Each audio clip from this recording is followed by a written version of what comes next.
oleh sakinah mawaddah warahmah. Paling tetap iman, tetap Islam, husnul khotimah. Allahumma sholli ala sayyidina Muhammad. Bapak Ibu ingkang minulya, kemarin sudah kita bahas tentang sangat beruntung orang yang berlomba-lomba menuju naungannya Allah. Maknanya beruntunglah orang-orang yang menuju di bawah lindungannya Allah.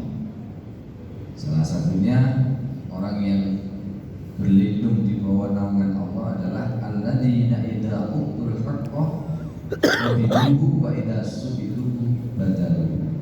Ketika seseorang itu diberikan sebuah amanah, sebuah perkara yang baik, tanpa ada permintaan, maka orang itu akan menerimanya dengan baik.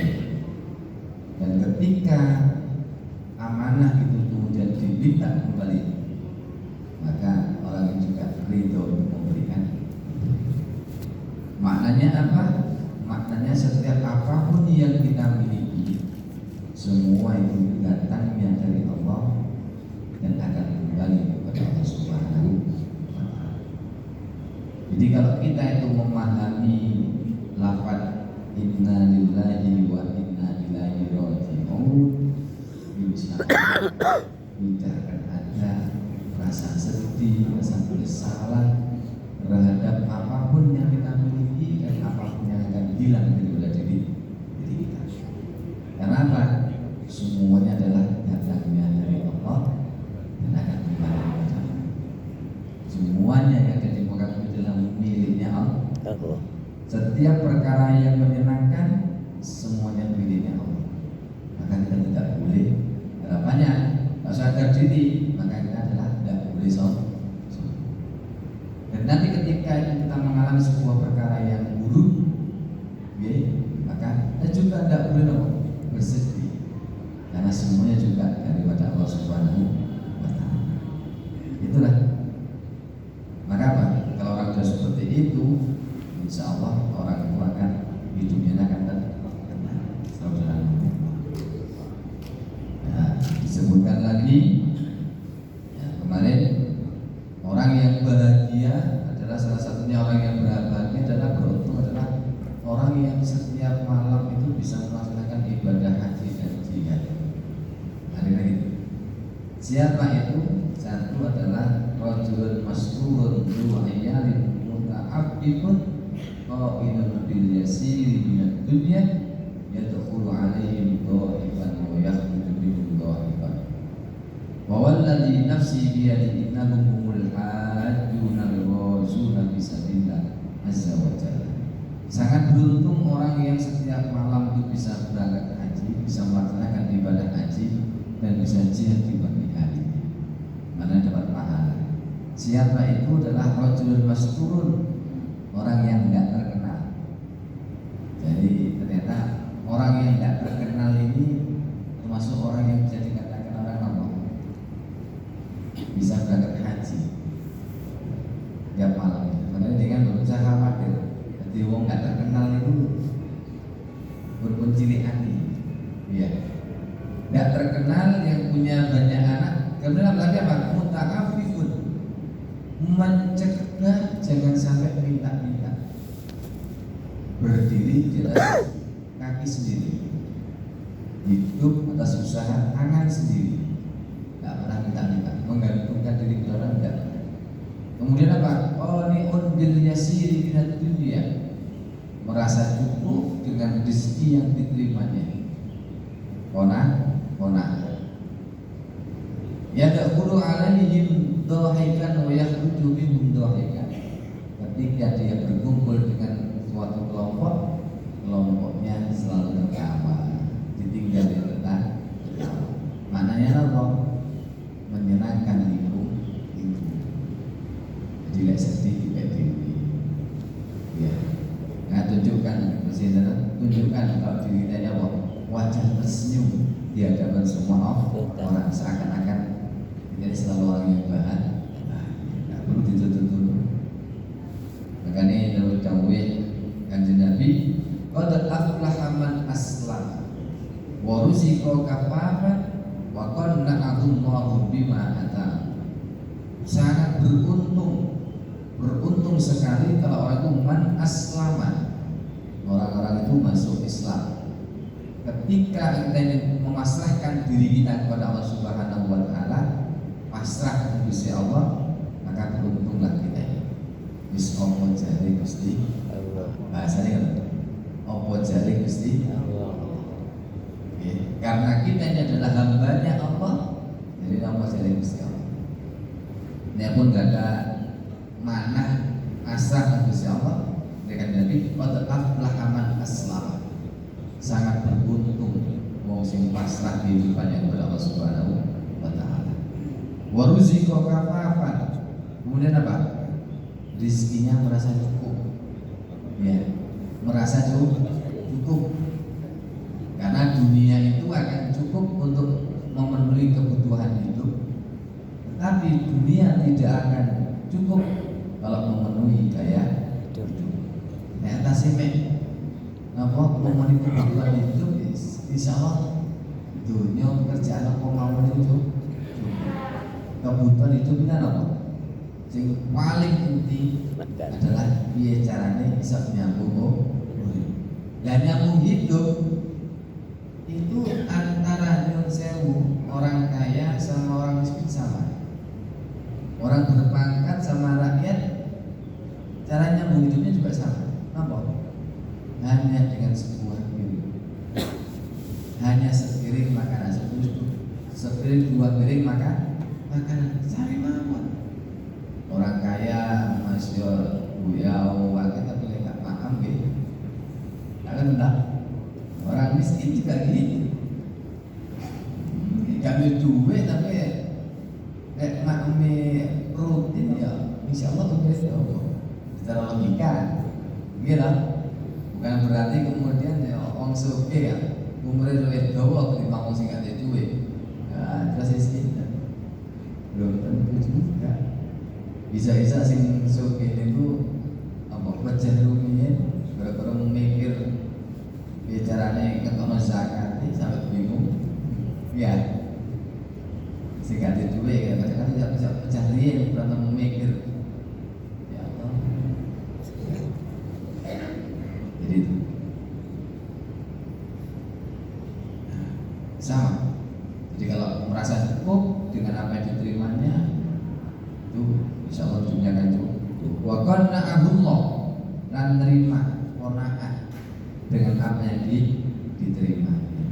Ini alhamdulillah. Ini ada sebuah ungkapan, laisal ghina an kasratil arad. Bukan dikatakanlah orang kaya harus ditandai dengan harta yang banyak. Oke, tidak harus orang kaya itu dari tanah yang umum, beliau makro, umai kata belum itu, ya. Tetapi al-ghina walakinnal ghina nafs. Tapi orang yang kaya sesungguhnya adalah orang yang kaya jiwa. Nah, orang kaya jiwanya ini rata-rata ditandai dengan apa? Pandai bersyukur kepada Allah, mau rasa cukup dan terima qanaah. Itulah orang yang lanjut. Qala mu'allif rahimahullah ta'ala wa nafa'ana bihi wa bi ulumihi fid dharain. Bismillahirrahmanirrahim. Tuba liman tawaddu'a bi ghairi manqasatin wa dalla fi nafsihi min ghairi maskanati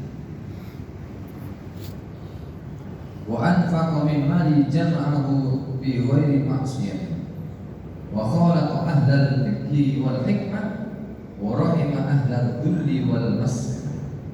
Tuba liman dallat nafsuhu wa qaba kasbuhu wa hasanat sariratuhu wa kadumat ala niyatuhu wa azala anin nasi syarra.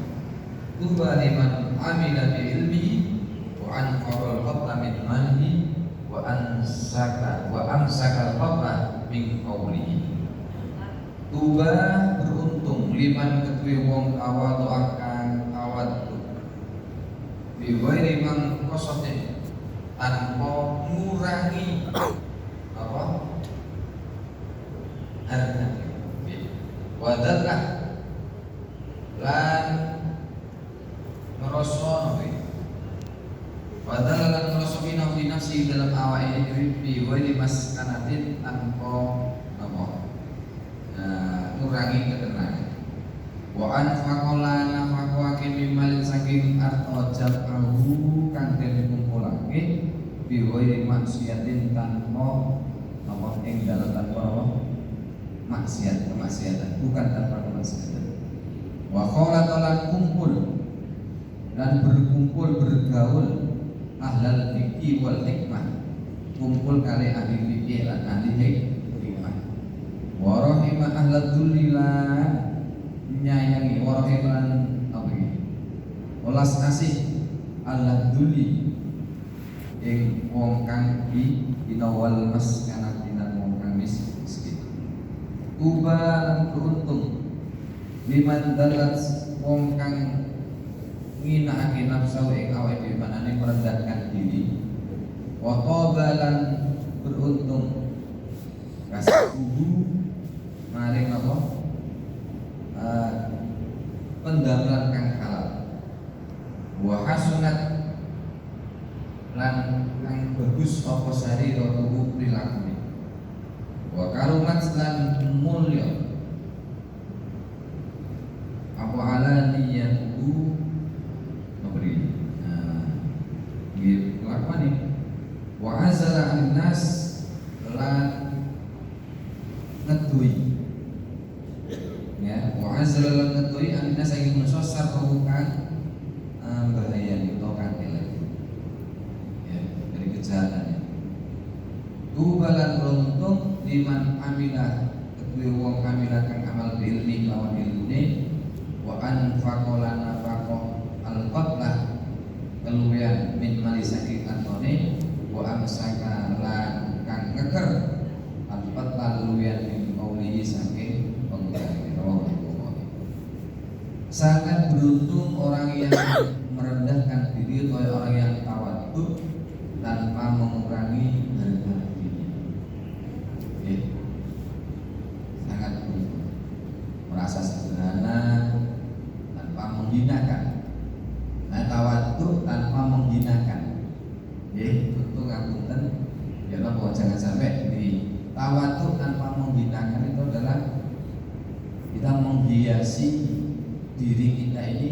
Terus kita Umar ketika ditanya ketika zamannya Khalifah Umar bin Khattab ada seorang orang kafir, orang Nasrani tinggalnya di Mesir, kemudian saat itu perdana Mesirnya itu adalah yang ditugaskan adalah Amr bin As, karena Amr bin As ini adalah seorang raja. Kemudian di depan kerajaannya ada rumahnya orang Nasrani jelek real mau siapa binas masa ya apa itu orang di depan rumah kerajaannya Amr bin As seorang raja kok ada bubut tak pantas sih. Jika cerita Amr bin As kemudian pripun carane langsung matur sama orang Nasrani, Mas rumahnya saya beli ya, kenapa ini mau saya bangun apa? Masjid. Alasannya mau dibangun masjid, padahal ingin gusur. Nanti saya belikan atau saya ganti tanah di sana. Katanya orang Nasrani, maaf, saya tidak mau jual karena ini adalah harta titipan orang tua, warisannya orang tua yang pesannya tidak boleh pindah rumah itu dijual. Tidak saya, Ustaz Mas beli ini. Jadi mau ada proyek, tidak mau saya. Saking jengkelnya, akhirnya apa? Langsung saja bongkar itu rumahnya, digusur, rumah digusur. Orang Nasrani jadi sedih. Kenapa? Namanya perdana menteri Mesir pasti punya jabatan atau punya atasan. Siapa atasan sampai? Saya di Madinah, atasan saya di saya. Siapa? Umar bin Khattab. Yaudah, baru saya mulai banding. Jika cerita orang Nasrani apa? Ke Madinah, sampai di Madinah mencari, Mas, mau sama seseorang, saya mau ketemu dengan Khalifah Umar bin Khattab.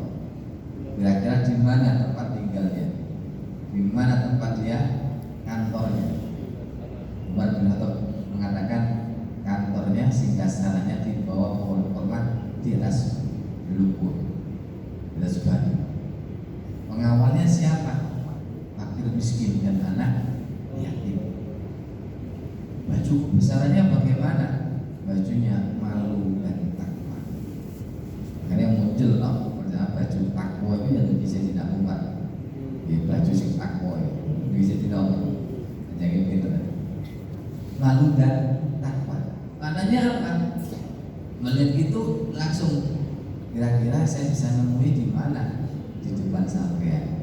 Kaget, masya Allah, kok berbanding dengan Amr bin yang selalu dengan kemewahan dan itu masya Allah. Nah terus sampai mau dari mana? Saya dari Mesir. Ngapain cari Umar bin Khattab? Saya mau cari keadilan. Cari keadilan. Kenapa? Karena rumah saya digusur. Apa alasan? Ya, nggak tahu saya. Tanahnya orang tua saya digusur. Sudah kalau itu silakan ambil tempat sama, tarik di situ dan pulang. Ada tuh pulang. Diambil sudah ketemu ini, cuci bersih, lihat, ya. Diambil tanya garis red, lurus, langsung kasihkan bungkus, kasihkan orang dikasih. Orang Nasrani bingung. Ini saya minta keadilan. Di sini kalau pulang aja diusir banyak. Kalau pulang aja diusir banyak. Ya, pulang aja di Mesir. Nah, ini ngapain saya? Singkat cerita dibawa ke mana? Kamar bin As disampaikan. Gimana? Sudah ketemu sama Khalifah Umar bin Khattab? Sampun. Sudah ketemu? Iya. Gimana orangnya? Orangnya itu sangat sederhana. Bajunya tidak seperti sampean. Bajunya itu sederhana sekali, tapi penuh wibawa. Ini, itu dapat apa? Dapat titipan, dibuka dan dilihat tulang dan diamati. Telah mengamati tulang itu langsung keringat kejujuran. Orang Nasrani bingung, ini ada orang dikasih tulang kok malah langsung bilang sama anak buahnya, proyek masjid bakal dirikan lagi rumahnya orang Nasrani.